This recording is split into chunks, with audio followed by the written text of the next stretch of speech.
It has become the standard that I stay up till 5 AM every single time before recording my videos, and now I wanna die.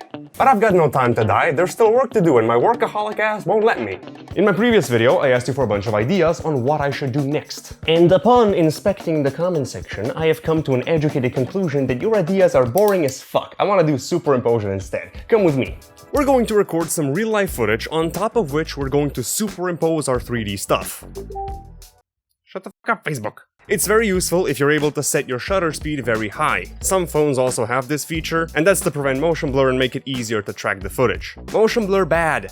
It's also useful but not necessary if you know your focal length. I've got a camera, so I can just check. But if you're using your phone, it doesn't really matter, Blender can fix all that for you. So record your footage, make sure you walk in 3D space so you're able to get the perspective. If you pan the camera around, all the points are moving at the same rate, so you don't really get any perspective information. Make sure you walk through 3D space, that works best. I'm also going to take my 360 HDRI Theta camera and record several 360 exposures of the location. That way I can get accurate lighting from the set. That's not necessary, because you can always go to polyhaven.com, get some free HDRIs that sort of match your lighting, or you can use a sky texture node in Blender and try to get the results as close as possible to your real-life location. I'm gonna use my camera because it's better. Just know you've got other options. And now my lens is all condensed.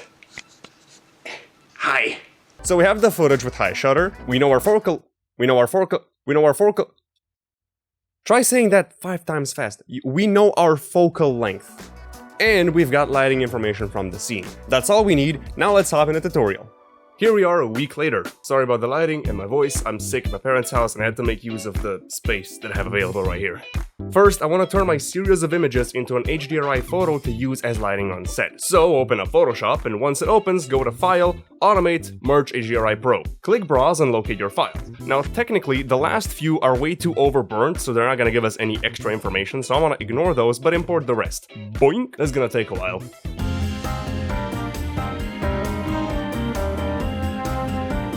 Now here I want to click Remove Goats to get rid of all the duplicating artifacts, as seen on my face mostly, and tick this on to complete the rest of it in Adobe Camera Raw. Boink! You should get this window where you do a little bit of tweaks to the lighting and stuff, nothing crazy, and click OK. Now go to Image, Mode, and put it to 32 bits. Now I'm not sure if that works because we had it to 16 bits before, so we might be expanding the image into nothing, but this is how I did it before and that's how it always worked before, so I keep doing this and it keeps on working. I don't know if that's the correct way to do it though. Go to File, Save As, save it in your HDRI folder or something, and set the extension to EXR, because EXR supports more bits and more data than PNG or JPEG sequences. You can keep the compression on wavelet, that's perfectly fine. Just click OK, we should be done, and we have our HDRI. Remember, alternatively, you can just go to polyhaven.com or use a sky texture node. Open up Blender, and on the starting page, I'm gonna pick the VFX template because it's gonna make it a lot easier for us. First, I want to collapse the top windows because we're not gonna need them, then save the project as 01_superimposition or something, and click on the open button to import your footage. This works better with image sequences, but it's not necessary, so I don't care. I'm just gonna set up a small little window for my screencast key so you can see the shortcuts up here. Click the set scene frames to make the animation as long as your footage, and go to your output settings and put it to 25 FPS to match the footage we've recorded. Click prefetch so it loads the entire video in, so it's gonna play way faster when you work, and that's the setup. Now I want to instantly go into Track, Camera Options, and set my sensor width and my focal length. It's not necessary if you don't know the information, but I do know the information, so it's going to be very useful for me. We have to track our footage to get the movements of the real-life camera inside Blender. Pay attention to the tracking settings up here. The tracker size is how big the pattern is going to be for individual trackers. The search size is the area around that pattern that's going to search for the changes so we can move the pattern inside that area. So if your footage is very shaky, it's usually better to have a larger search area so we can find the pattern. Motion model describes what we are tracking. In my case here, we're gonna have to use location, rotation, and scale, so it's gonna move, rotate, and scale the pattern here to try to match it onto the footage. There's also a lot of perspective shifting here, so we're gonna use affine as well. And the match at the bottom dictates whether or not we're trying to match the pattern to the assigned keyframes, aka anytime you move or make tweaks to the tracker, or to the previous frame. So it tracks a frame and it's like, oh, the previous frame it looked like this, I'm gonna try to match that now. Press Ctrl and click to add a tracker onto your footage. You can always move, scale, or rotate it with the same shortcut shortcuts we already know, and place it on a high contrast part of your image, like an intersection or a point, something distinct. We need at least 8 of them for a solid camera track. You'll see what I mean in a second. Press Ctrl and T to track forwards for all the selected markers. Mine stopped at frame 27, which means it encountered some issues. You can fix it by going 1 frame forward, reposition the tracker, and press Ctrl T again, so it's gonna track from there on. It stopped again in frame 21. I don't know why it does it. It seems like a pretty easy track, but you know, just move 1 frame forward, reposition, track again. Now the tracker hit the edge at frame 62, so I'm gonna scale it down and try again, and this tracker eventually goes off screen, so there's not much we can do about that right now. Now I'll hold down Ctrl and click again to add a new tracker and just focus on this one now. It is important to only have this tracker selected when you press Ctrl T, because it tracks for all the selected ones, and you don't want to accidentally track over the previous one and ruin it. This one managed to stay consistent for 130 frames, which is very good in my opinion. However, I started the track at frame 35. So go to frame 25, and on the track drop down, you can see these icons here. I prefer shortcuts though, so just press Ctrl Shift and T to track backwards from that point. You can always just hover those icons and they'll tell you what they do. Now this tracker is pretty solid for 130 frames, then it goes off screen. So that's good. These back two windows stay in frame forever, so I want to try to track those. So Ctrl click to add a tracker, Ctrl T to track that tracker, boom! You can open the track sidebar on the right to see the position of the tracker better, to estimate if it is on the same spot or not, and in the end we can actually see it go a bit crazy. On the frame where it does go crazy, just reposition it. You can help yourself by going back and forth into frames to see if it moves or not. Now just press Ctrl T again to track, and this time it went well. Now we just need more trackers. So I'm having lots of issues with this guy, so I'm gonna open up the tracking settings on the right, which are currently identical to the ones on the left. However, the ones on the right are local to this tracker, and the ones on the left dictate the local settings of all the ones that I'm going to add. You can change the ones on the right individually. I'm gonna set it to keyframe and then move the tracker. By moving it, I've set a keyframe, so it's gonna try to match this whenever it goes. However, I am moving in 3D space, so the window is getting skewed because of a lot of perspective changes. So I'm also gonna try to put it on affine instead of location scale rotation. Affine is going to skew it to match the perspective. It seemed to do a much better job, but the window is jumping back and forth here, but that doesn't really matter. As long as the center point is in the same place, it doesn't matter what the tracker does. All we need is the center point. The tracker goes crazy again, so I'm going to change the settings mid-track and then move the tracker again and press Ctrl T to track onwards to overwrite any data that I had before. I ended up giving up on the tracker because it went crazy all the time, but I got to show you some of the useful tools, so hey, that's a win for me. Sorry, I'm sick. Another very useful tip that saved me a lot of time here is add a tracker and track it to the last possible point. Then at the end, just Ctrl click to add a new tracker in its exact place on this frame, track it forwards until you can. At the end, add a new tracker on top of that, track that, and when you have the whole footage covered, you can just select all of those trackers. By holding down Shift, you can select multiple things, and simply click Join Tracks. That will put the information of all 3 trackers into a single tracker. The preview image is going to jump every time we switch to a tracker, but again, that doesn't matter as long as the center is in the same place, which it is. From there, continue to add more trackers until you have at least 8 useful ones. Preferably more.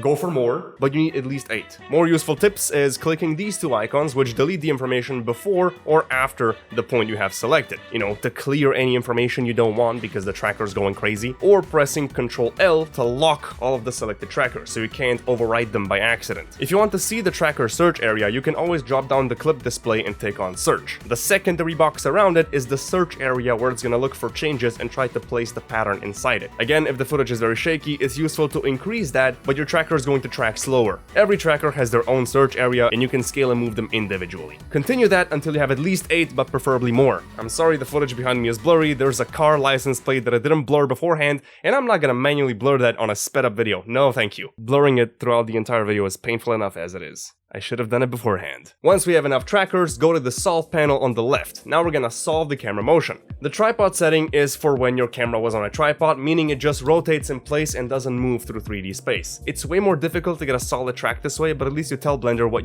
you're working with. Keyframe. Blender takes a small section of the video where it tries to figure out the camera settings based on the movements of the trackers. Now you can manually set the range with keyframe A and B, or we can let Blender pick the most optimal settings, so I'm gonna do that. Thank you. I already know my focal length, so I'm not gonna take that on, but I don't know my optical center and radial distortion, so I'm gonna have Blender do the heavy lifting for me. That's the bulging around the edges of the lens that your camera usually does. Now click Solve Camera Motion, and we got a solve error of 122 pixels. That is bad. Perhaps Blender would feel more confident if it also tried to guess my focal point. But since we got it right, not much really changes. Drop down click Display and take on Info. That way we can see the information of the trackers. This tracker has an average solve error of 345 pixels, so I'm gonna delete delete it because it's obviously bad and try to resolving the motion again. This is also why it's useful to have more than 8 trackers, because you will have to do this almost every single time. Well, the track is better, but not by much, so let's try analyzing what the problem is. Blender picked a range from 61 to 62, which is a single frame. I'm guessing Blender thought it was the most optimal segment because it has the most perspective shifts, but in my opinion that's pretty stupid because one frame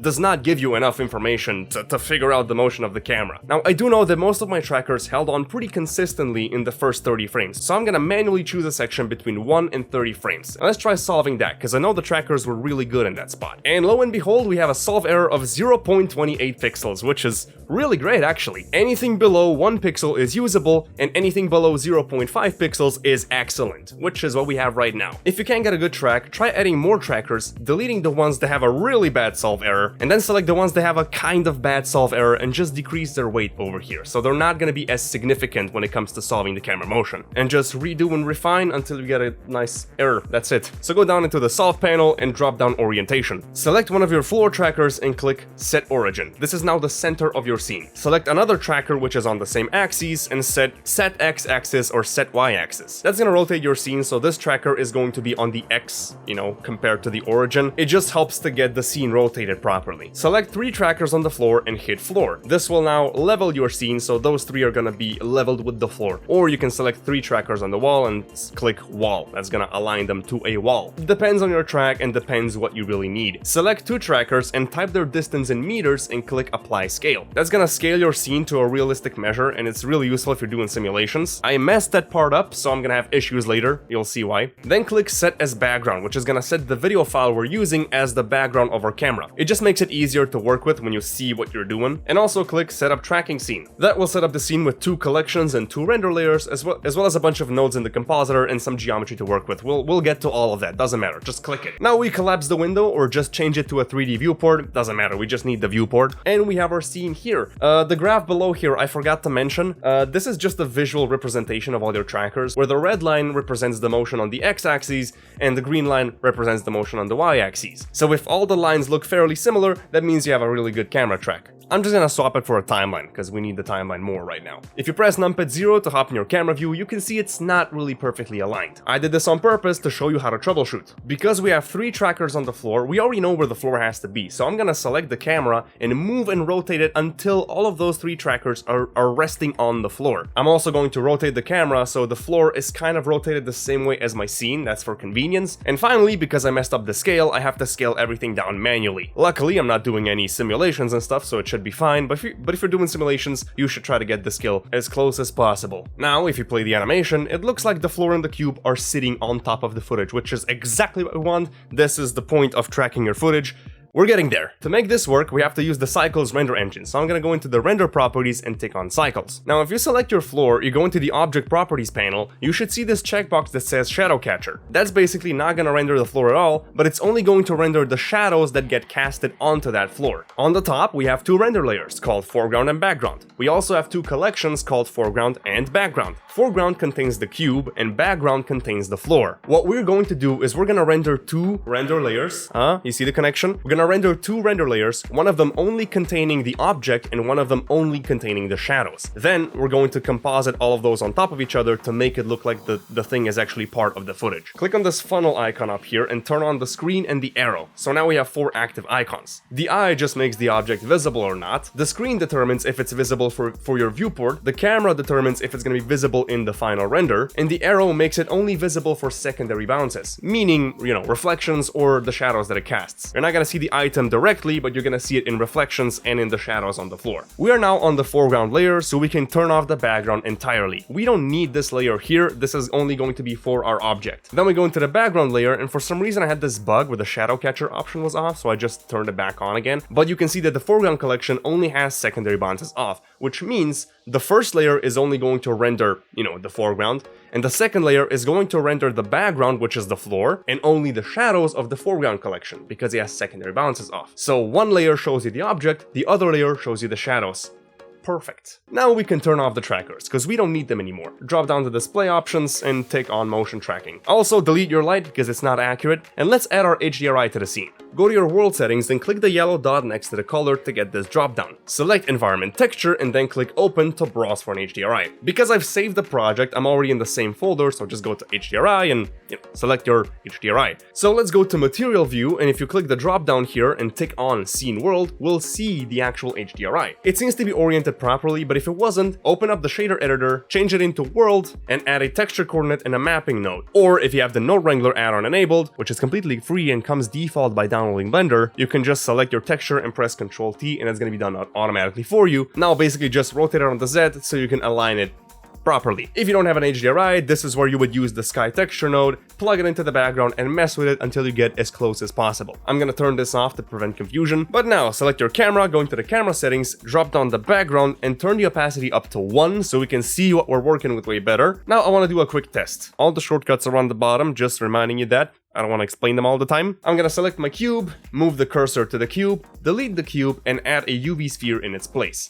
Also position it so it's sitting on top of the ground. Right click, shade smooth, that averages the normals and makes it seem way more smooth. Go into the render properties panel, drop down the film section and tick on transparent. That's gonna render our HDRI as a completely transparent background. So we get the light from the HDRI, but we have a transparent background and you can still see the camera background as you're working with it. So it's a really easy setup to work with. If we swap to the background layer, we'll now see the shadows with the sphere because we haven't yet put the sphere into the foreground collection. Remember, the foreground collection is what makes it render only the secondary bounces. And now it works as intended. If we pay attention to the shadows, you can see they're equally soft as everything else, and they're equally dark as the shadows under the car, which is exactly what we want, and that is the reason why I like to take HDRIs on set, because it gives you the most accurate lighting. Now let's do something fun. Go to the material properties and give a material to our sphere. Put the metallic to 1, roughness to 0, and base color to white. We get a mirror, and if we preview this in the foreground layer, that sphere will reflect the surrounding just like it was actually there. That's another plus of having an HDRI from the location. Now it still looks fake because we still have to apply some tweaks to this as well as render it with the shadows as well. We don't have that yet, but let's do a quick preview on what that looks like. If we hop into Compositing tab, press N to hide the stupid sidebar, press V to zoom out the background or Alt V to zoom back in.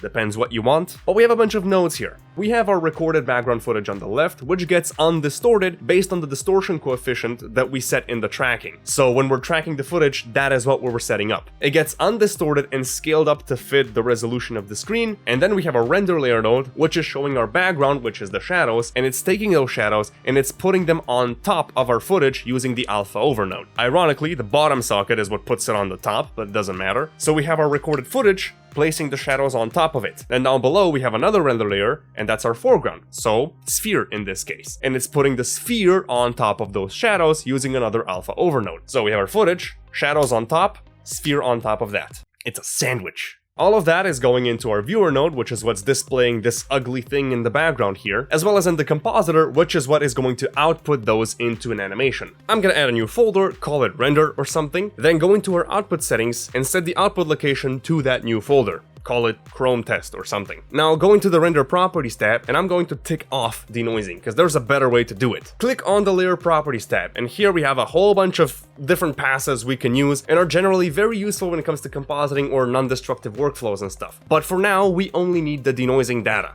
Tick it on. Now going back to the compositing tab, press Shift A and search for a denoiser node, and I want to place it in between here because you see our foreground render layer now has additional outputs. So plug the image to image, normal to normal, albedo to albedo. Our foreground layer will now get denoised before it gets placed on top of the other stuff. But we also want to denoise our shadows. So hop into the background layer, layer properties, turn on denoising data here as well. Go back into the compositor, duplicate this node, image to image, normal to normal, albedo to albedo. So both of them are going to get denoised before getting placed on top of our footage. That way we don't have to render 1,000 samples to get a result which isn't noisy, which is gonna make our rendering process a lot faster. Back to render properties, I'm gonna set a time limit of 15 seconds per frame because this is just a test and I don't care about the result, and change my device from CPU to GPU compute, which is gonna make the render a lot faster. Save the project and press F12 to render a single frame. First, it's going to render the foreground layer, which only contains our UV sphere with all the reflections and lights. When it's done, it's going to render the background layer, which only contains the floor and only the secondary bounces of the sphere, which means all we get is the shadow. Once it's done with that, it's gonna take a couple of seconds to composite everything together and show us the final result.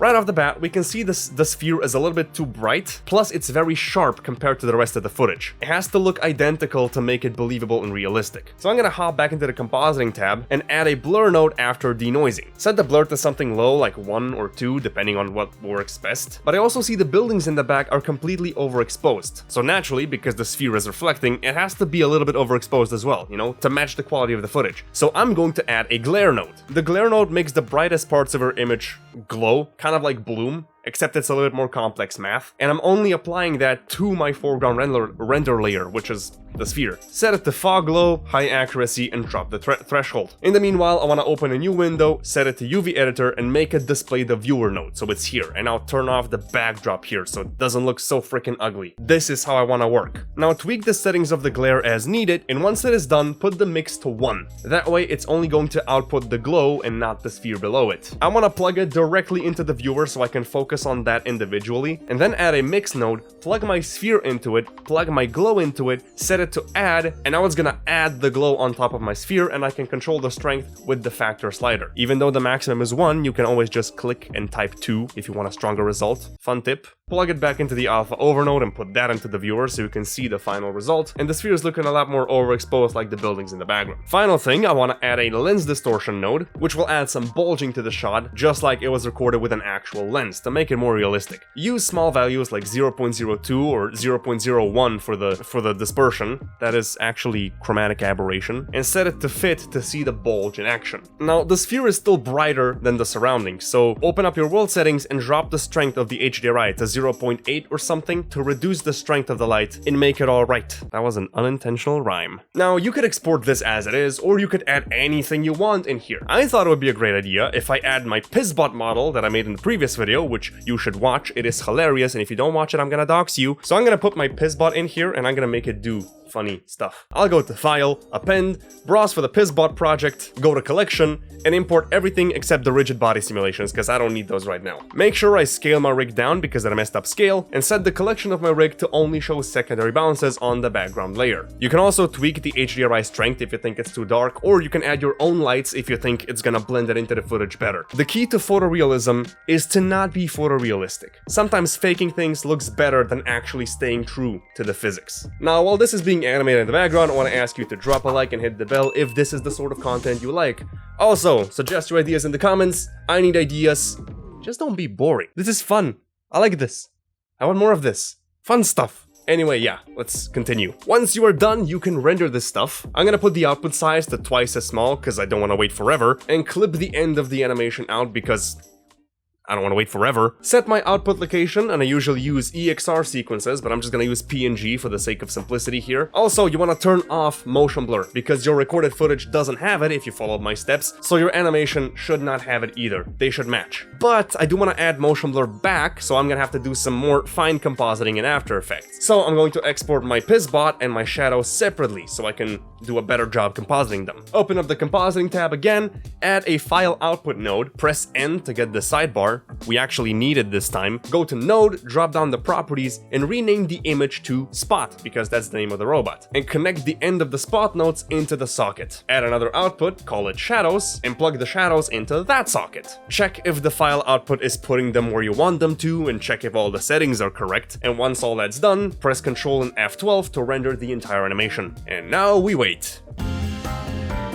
Now, you could just export the entire thing through the compositor node, but because I want more control, I'm gonna do it in After Effects, so you don't have to do this step if you don't want to. So open up After Effects, go to Image, Import File. I wanna open my background footage. Image, Import File again. I wanna browse for the combined render, click on the first image, and tick on PNG sequence. That's going to register all these images as one sequence, so you don't have to manually import all of them.